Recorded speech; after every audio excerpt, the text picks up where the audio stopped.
We have a couple of injury updates from the Charlotte Hornets. Steve Clifford speaks on the Hivecast podcast. What goals did he and LaMelo set out for LaMelo himself? We'll get to all of that today on the Locked On Hornets podcast. You're Locked On Hornets, part of the Locked On Podcast Network. Your team every day. In a minute, cuz we live.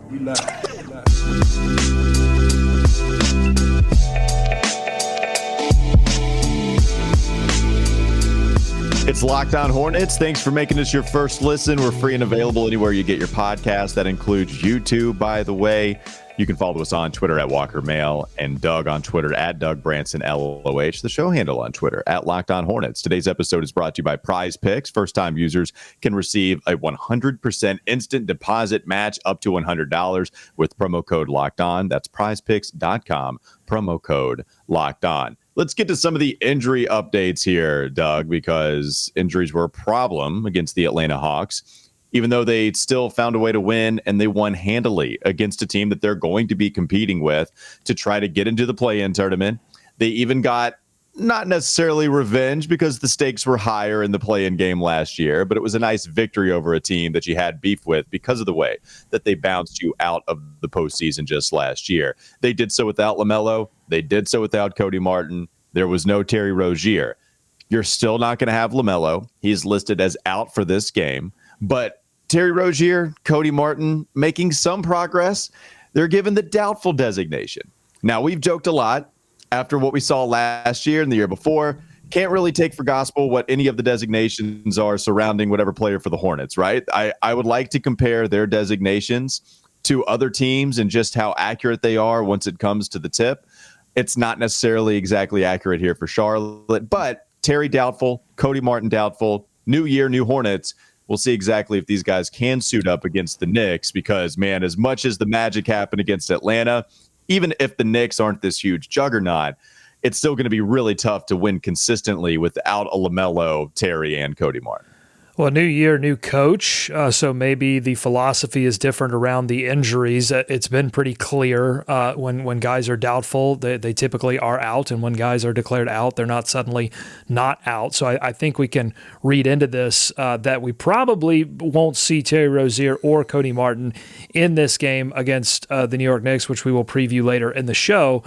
Now, they were all shooting at practice, Walker, so that's a positive development. Mm-hmm. All of them are shooting, but they haven't done any of that, any of the contact part of practice or anything beyond shooting. And so I don't know if we're really going to see them in the game until they've had an opportunity to do that. So that would mean, probably this back-to-back that's coming up later in the week. That could be an opportunity for at least one of these players to get back in there. And we should just say, it's pretty amazing what the Hornets have been able to do, going 2-1 without a lot of these guys at their disposal. I mean, Cody Martin goes out very quickly in that first game. You've lost Terry for a game, LaMelo for 3 games. The way they've been able to hold together and get contributions from almost every single person that stepped on the floor at this point has been truly, it's been fun to watch. If you were going to win this season, and you need to take advantage of all the stretches where you're going to be at least in a pick'em scenario or an advantage anywhere within a 3-point expectation, right? The beginning of the season was pretty important for that. And the fact that you had to suffer some of these injuries you did with LaMelo, Terry, and Cody Martin, the fact that you are 2-1, you just keep fighting back. It's an advantage, turn disadvantage, then you find a way to bounce back and end up getting the victory anyway. You also, yes, even the first 4 games that you the first 5 games that you had, 4 of them were on the road. So they lose the home game in their first 3. You have the away game tomorrow night against the New York, or tonight, we're recording this Tuesday. So you have the game against the Knicks tonight in Madison Square Garden, and then you have the game in Orlando. So there's 2 other road appearances. If you're not ready for New York, hopefully you can get ready for Orlando. But these are all teams, Doug, that you're going to be competing with. If this is the goal, right? And we imagine that this is the goal, at least for the Hornets right now, to win basketball games. Shocker, I know. The goal is for the Hornets to win basketball games. If that's the case, then you look at a team like New York and say, okay, they probably underachieved last year. I expect the Knicks to play better than they did last year. I don't think they're going to make this deep playoff run. I still expect them to be a top 10 seed. If New York is among those teams, right, one of the teams you can get a victory against, these are going to be the ones that are important when you look back at some of the losses they accumulated at the end of the season. Same thing with Orlando, right? Like, as we talk about the inexplicable losses that take place to teams that they should absolutely beat, we can go back to Orlando last year. Well, Orlando, they have Paolo Banchero. That dude's been awesome. He looks like he should have been the number 1 overall pick. He's playing like that right now. Still got to get the victory, even if you have some of these injuries. And I'm not going to hold it against the Hornets if they don't too much, right? Like, I understand they are dealing with a disadvantage, certainly if they miss 3 of their backcourt players once again. But it's unfortunate, too, just because this seemed to be the foundation, the launching pad that you could provide yourself for this season, and you're having to do it with some of these guys out. It's going to be tough, but they've done it 2 games in the first 3. So, can you hold on a little longer as those guys get healthy? That'll be the question.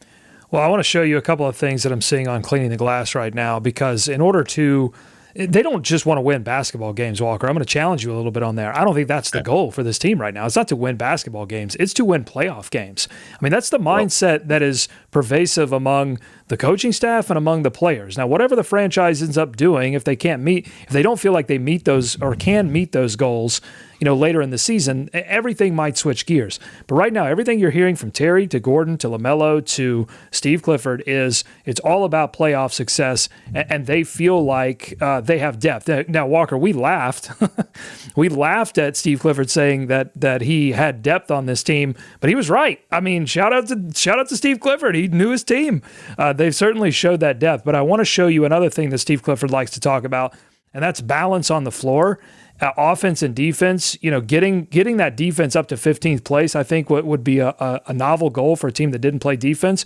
Right now, they're sitting 9th in defense in the league, according to Clean the Glass. They are 3rd in offense. They're 3rd overall in the league in point differential right now through 3 games. Dallas, number 1. Milwaukee, number 2. Charlotte, number 3 in point differential. New Orleans, number 4. Oh, hey, New York, number 5 in point differential. But they've also played Orlando and Detroit. But there you go. They barely lose. Not barely. I mean, it was a wire-to-wire loss against New Orleans, but it didn't feel like a blowout. Like, it didn't feel like New Orleans was in an entirely different league than Charlotte, and Charlotte was missing their all-star, their only all-star player.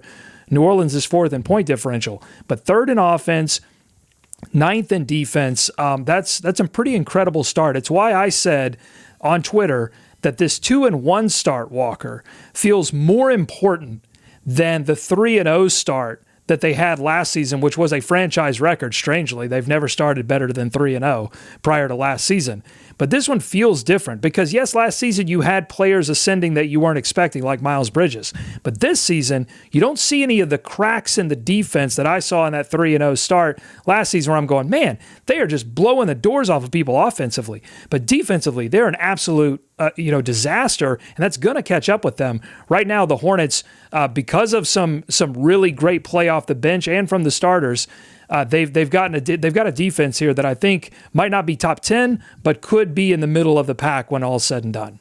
Players are just flat out playing differently. Nick Richards, this is a completely different guy. Dennis Smith Jr., you didn't have that player on your roster before. And Kelly Oubre has changed the way that he played. So you have a few guys that have either changed their own identity or provide an entirely new one altogether by becoming an addition to this team later in the offseason.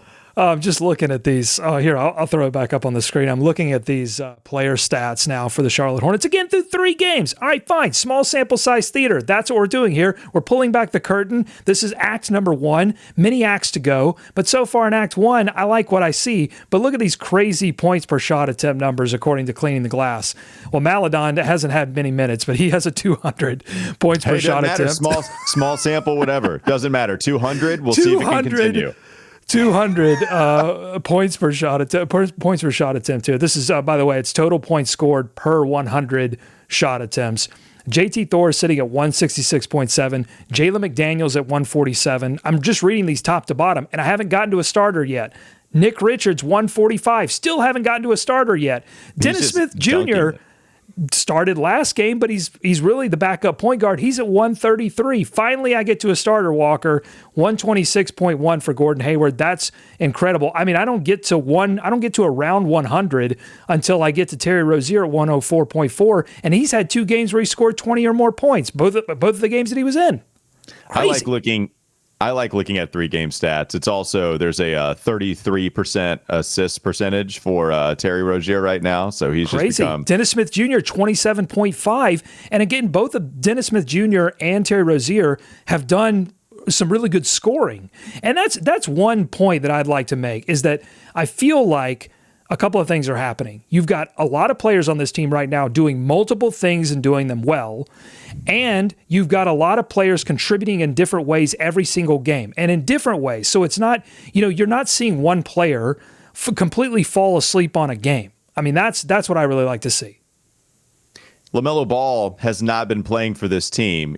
Can he come in and provide them a couple of different ways that he can help this franchise as well? He's the star. He's a guy that we need back here in order to really take us to the full ceiling in Charlotte. So let's talk about that. Coming up next on the Locked On Hornets podcast. Don't go to sleep on the Hornets just yet. Steve Clifford talked with Sam Farber, who, by the way, plug, I'm going to talk with tomorrow on WFNZ from 10 to 2 with my boy Wes. So Sam Farber going to be joining us tomorrow. Play-by-play announcer for the Hornets. He asked Steve Clifford about some of the goals that he has with LaMelo, and he said that they came up with 3 together, but would not share those goals. We're going to guess what those goals might be coming up next. But not before we talk about PrizePicks, because it's an awesome fantasy app where you pick 2 to 5 players, and if they go score more or less than the PrizePicks projection, you can win up to 10 times on your money on any entry. No competing against other people. It's just you versus the projections that are available. PrizePicks offers projections on any sport that you can watch. This includes the NBA, NFL. I think I just made up a league that you can watch, but I wouldn't doubt it's included. NFL, MLB, NHL, PGA, college football, men's college basketball, women's college basketball, soccer, WNBA, esports, NASCAR. I'm not done. Tennis, MMA, boxing, disc golf, Euro basketball, cricket, and more. Entries can be made in 60 seconds or less. It's that easy. Safe and fast withdrawals. Currently operational in over 30 states and Canada. Download the PrizePicks app or go to prizepicks.com to sign up and play daily fantasy sports. First-time users can receive a 100% instant deposit match up to $100 with promo code Locked On. If you deposit $100, PrizePicks will give you $100. If you deposit $50, PrizePicks will give you $50. You get the idea. Don't forget to enter promo code Locked On at sign up for an instant deposit matchup to $100. What are LaMelo Ball's goals coming into the season? We'll talk about that next on the Locked On Hornets podcast. This is Locked On Hornets. Golden State spent almost a minuscule amount of time with 0 of their starters out on the floor. They had at least one out there the entire time. Have 4 Hall of Famers. Yeah, they do. And so you just put them anywhere. You just have one out Stack there. them up. It's time for more of the Locked On Hornets podcast.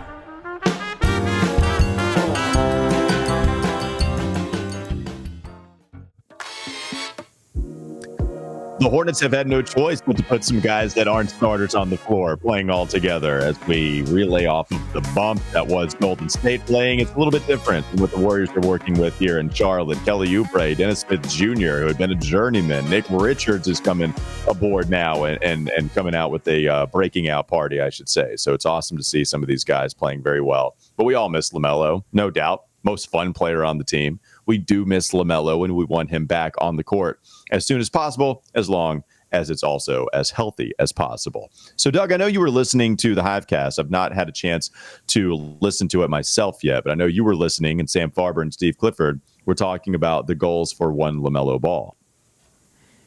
That's true. Yeah, they were. But unfortunately, Steve Clifford would not. I thought you were going to keep going there. I'm sorry. That's okay. I was trying to set you up, but sometimes the ball falls off the tee. You know, when people say that it's so easy, maybe it's a windy day and the ball just fell off the tee. You swung and missed, and I didn't set it up correctly, so I apologize. Well, I'm juggling a lot of things right now because I'm trying to figure out how I'm going to work in this WWE Raw segment that happened at Spectrum Center in Charlotte. Oh, right. Have you seen this, Walker? Well, I know that it was there. I haven't seen anything that was crazy that happened, but I know that they hosted that event at Spectrum. Well, so there's this and I don't know much about wrestling anymore. I was a fan as a kid, The Rock, Stone Cold, that was my, attitude. Sting was scary. Era. He was cool. That was like WCW, right? That was the Rivals. I think he obviously played there a little bit. Anyway, this is not a wrestling podcast. But I saw this thing, and I'm trying to figure out when to bring it up. So I guess I'm going to bring it up now, which is that one of the bad guys, the heels, if you will, I do know a little bit of wrestling terminology. One of the bad guys, JBL, I think that stands for his name. Yeah, John Bradshaw Layfield wears a cowboy hat and is a bad guy. He comes out and he says, he's basically dissing Charlotte. He said, "You even took the GOAT of all GOATs, Michael Jordan, and turned him into a loser. No. Charlotte, North Carolina is like so much of the rest of the world. It is where dreams come to die." Wow. So he is a heel. He just went straight at it. You just went into a person's house, Spectrum Center, and called them a loser. Yeah, that's disrespectful. I don't know if MJ's watching that, but I don't know who JBL is though, so I don't know if that. I don't know if that. I'm sure he could beat me up in real time, fake time, hit me with a chair. I'm sure it's all very real as far as the type of fight that we would have. But yeah, Doug, let's set this up again. Let me hold on one second. Okay. All right, I found the ball. Here, I'm going to put it back on the tee. So, Doug, you were listening to the podcast with Sam Farber and Steve Clifford, and they talked about LaMelo's goals. I did. It was a great podcast. They were talking about the goals for LaMelo, or Steve Clifford brought them up, but he's a little sneaky minx. He wasn't going to reveal what those 3 goals were. Apparently, I think this is a team thing. They come up with 3 or some number of goals for every single player on the team. So I thought it'd be interesting to talk about on the podcast. What do you think those 3 goals were? And honestly, they could be anything. We don't know what they were. They could be a stat. It could be something more ephemeral. It could be play great, play really great, look sexy while you're doing it. I mean, those are my 3 sort of mottos as I go through the day. Walker, I don't know. That last one. Yeah. Yeah. Well, it's a process. I said it last show. Progress, process. That's what it's all about.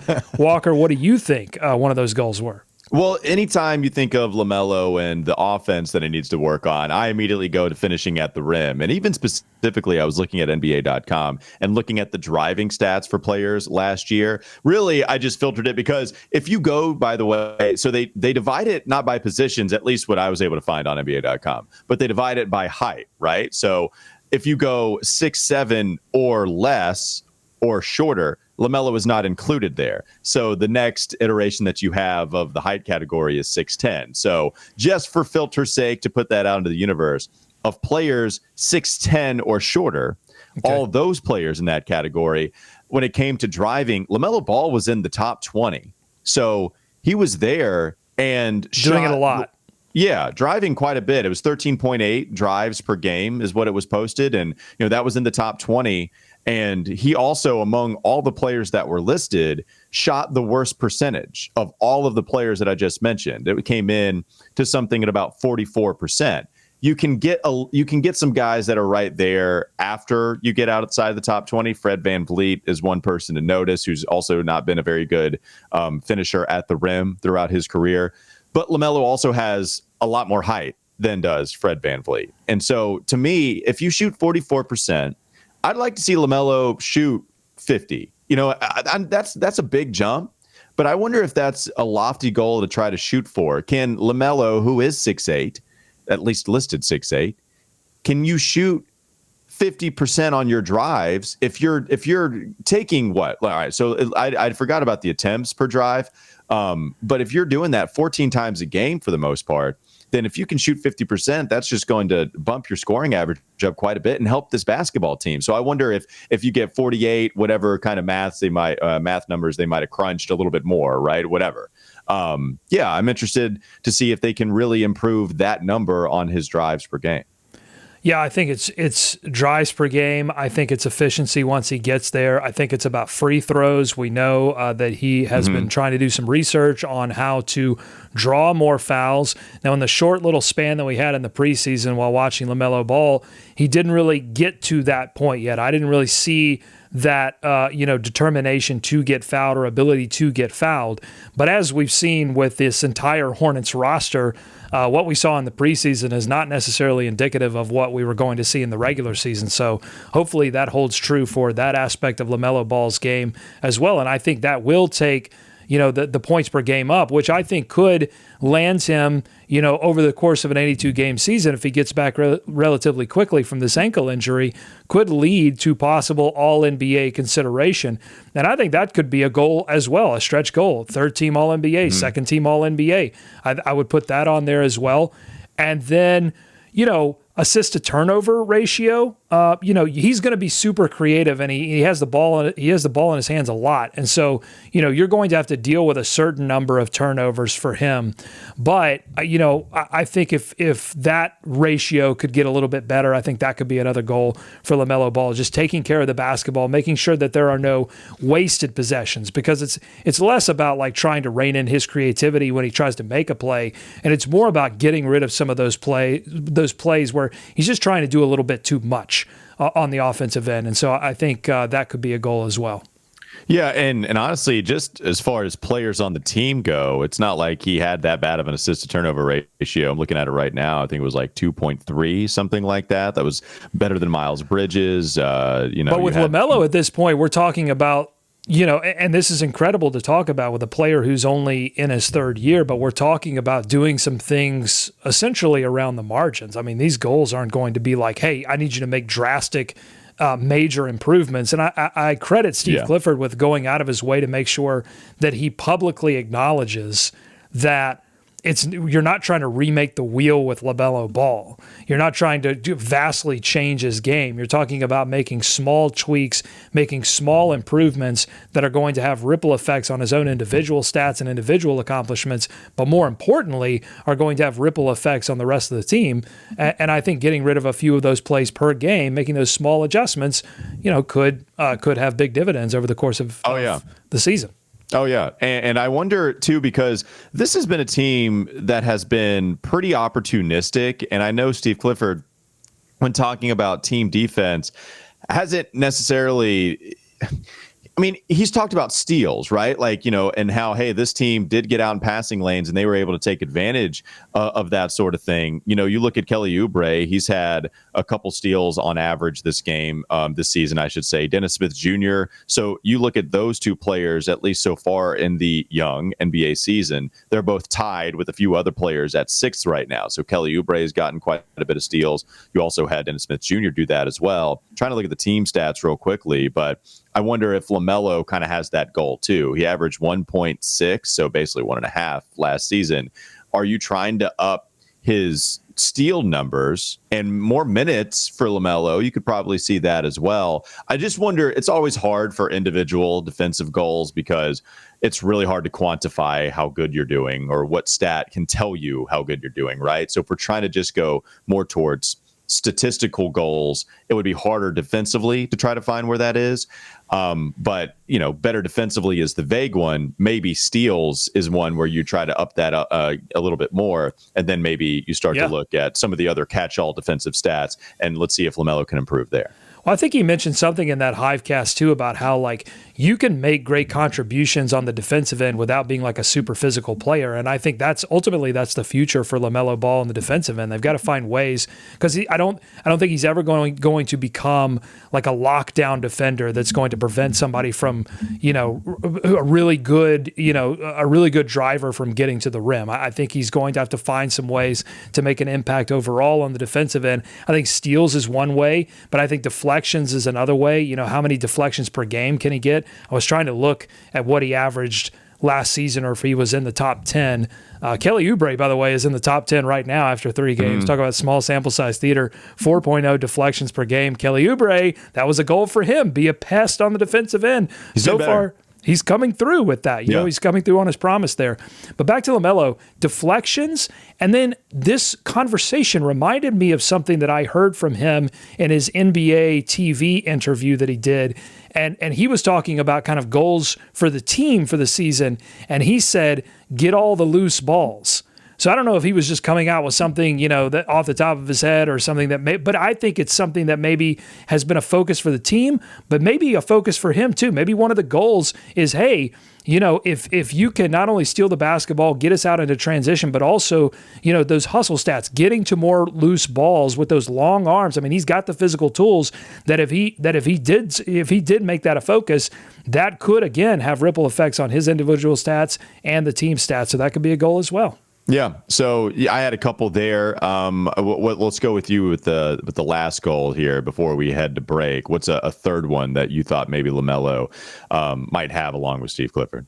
I just think, again, more 3-point shots. I just think, hopefully one of the goals, and I don't know if this would have been on the list for Steve Clifford because I think there are some other priorities that he would probably value a little bit more with LaMelo. But I think, in order for him to reach his offensive goals, I think he has to not only continue, but even slightly, again, around the margins, increase his ability to knock down 3-point shots, both assisted and unassisted. I think he did, I think he was gangbusters unassisted. Like his pull-up jump shot numbers were great. But, maybe finding some more ways to get him some looks in the corner where he can knock down those assisted 3-point shots would be another goal that, again, can take him into all NBA territory. Yeah. Also, just last thing too, how LaMelo loves the floater, right? Loves those little running jump shots. It really something that he struggled with for a large portion of last season, but started to kind of hit his stride. I thought, man, was it the Pacers game where it was ugly for Charlotte? But I do think LaMelo hit a couple of runners in that one and it looked good. And so I wonder, as you talk about drives, where can he make up on maybe, let's say one of the goals isn't going well, right? Maybe the floater, maybe that game is something that could help out with LaMelo and the offensive numbers there. What did you smack your forehead for as if you forgot something really important? I did forget. Take?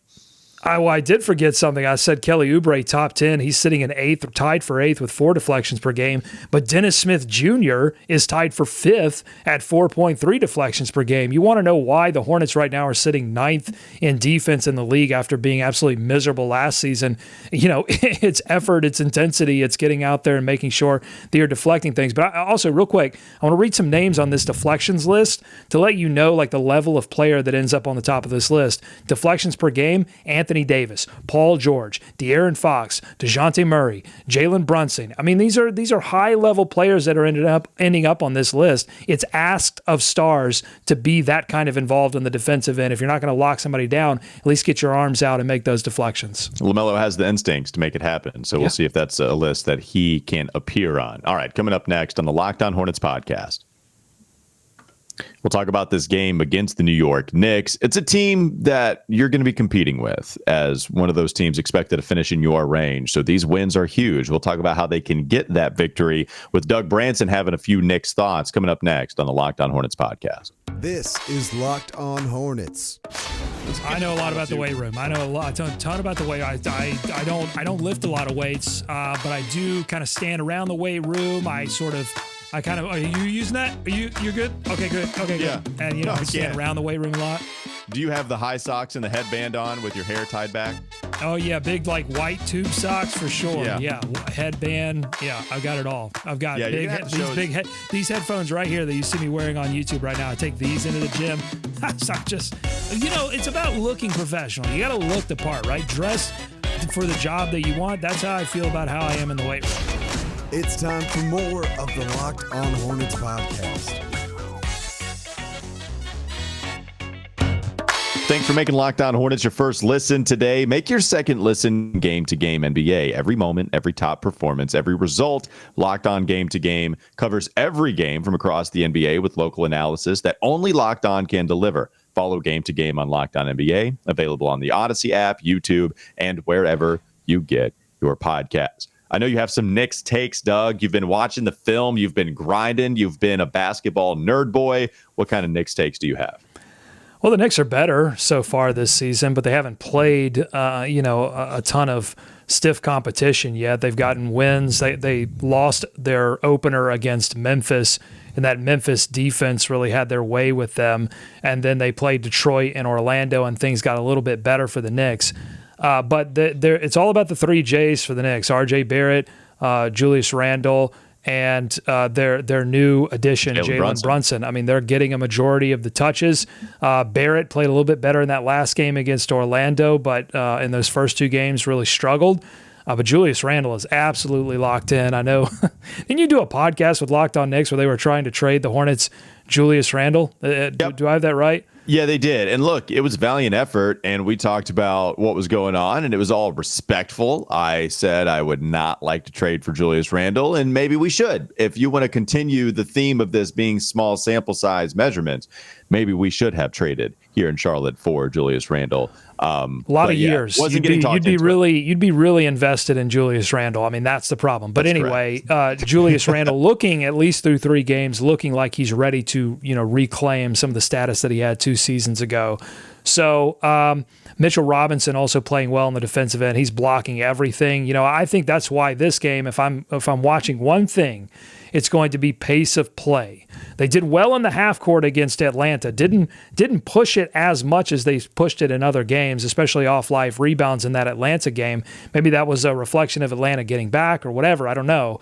But I think it's going to be key here because the Knicks want to slow things down. They want to get you in the mud. They've got a lot of size and a lot of length. The Hornets have that this year too. And Nick, the ascension of Nick Richards and JT Thor have given the Hornets a length that they really haven't had, especially defensively, in a long time. Kelly Oubre and Dennis Smith Jr., as I mentioned in that last segment, those guys stepping up too, that's been incredible for this Hornets team defensively. But the Knicks want to slow you down, Walker, and I think the Hornets have to push the pace of play as fast as they can. Even if they don't have LaMelo, even if they don't have Terry, they've got to make sure that they get out and run. Well, you look at some of the guys coming off of the bench. It's been somebody I've been kind of enthralled with, Cam Reddish. I like Cam Reddish. I always have. It's just how it is. And I know that he's put up some bad, inefficient numbers. But it's funny. Cam Reddish is an all-time, oh, my God, that guy was a beast in high school guy. Like Anthony Edwards, there was a clip of him one time talking about who's the dude that cooked him, who's somebody that just could not be stopped. They talk about Cam Reddish in like the way they talk about some of the gods in Greek mythology. So Cam Reddish, I want to see him put it together, and he's been very good so far. He's averaging 12 points in 20 minutes off the bench. He's shooting efficiently from the field. He's shooting 55 from the field, 44.4, I should say, from 3. So can the bench for the Hornets, where maybe you count Dennis Smith Jr., maybe you don't because some of the injuries, but whatever, he's still a bench-like player. Who is the bench that can come out on top here? McDaniel's been playing well for Charlotte. Dennis Smith Jr., Nick Richards coming in off of the bench, right? JT Thor, can he have his best game in the young start to the season? Or will you still see some Knicks playing very well, like a Cam Reddish and even an Isaiah Hartenstein, who was everybody's favorite backup center on the open market, and the Knicks decided to go get him? I just smacked my forehead again because I'm just really I was looking at a different tab. I'm really having a blast with these hustle stats so far, this small sample size theater that we've been doing the whole show. But the Charlotte Hornets as a team are number 1, tied for first with the Los Angeles Lakers in deflections per game. Loose balls recovered per game, that the Hornets are 6th, tied for 6th with 6.